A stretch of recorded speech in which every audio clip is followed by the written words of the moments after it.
Kulukudukhala nginibelele ngiphinde namukele kule channel ehamba phambili igezi lami igama engumfeze kuntutu wakhumalo bathi last bona amagumede mawuthi umusha lekhaya engizocela nizosho ukuthi uyasubscribe ungakhohlwa ukucomment nokulike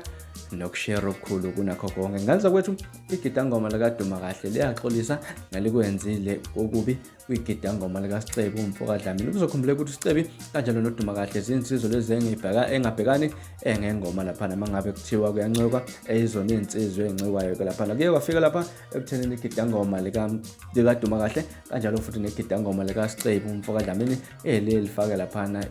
isebenzise inkonzo yesandla ngalo lapha esibuya ku lapha impela sonto esiphuma kuzokhumbula ukuthi uDumakahle bekade nomcimbi lapha obizwa kuthiwa amandla nobuciko obuhanjelwe abaculi abaningi impela okubalwa nakubo uSicebi insizwa kade zikhona kulo mcimbi kusekwenzeka ekwaba khona ukuhilizisana phakathi kwamagidangoma kaDumakahle kanjalo nensizwa uSicebi umfoka Dlamini nokuze kwaholela ekuthenini ke igidangoma likaDumakahle ligcine selisebenzisa inkonzo yesandla kulo igidangoma likaSicebi umfoka Dlamini. uDumakahle bese ekhasini lakhe lapha nozixolisela ngokwenzekile lapha ukuthi kugcine sekuthintwana ngezandla lapha ubhala ukuthi ngicela ukuxolisa egidangoma lami ngokushaya igidangoma likaSicebi ngeMpama kube iphutha kakhulu futhi ngimsolile kakhulu umfana wazehlisa wathi ngimxolisela uzohlawula sizolihlela usuku umfana ahambe uxolisa ukuthi athi yobe emavulandlela lapha wasitshaba kakhulu kubantu nje bamsekile kumcimbi ekade nawo kushuthi nje lento yenzeke ngalo isonto esiphuma kulo lapha negcine sekushawana ke basekuhlela nokuthi nje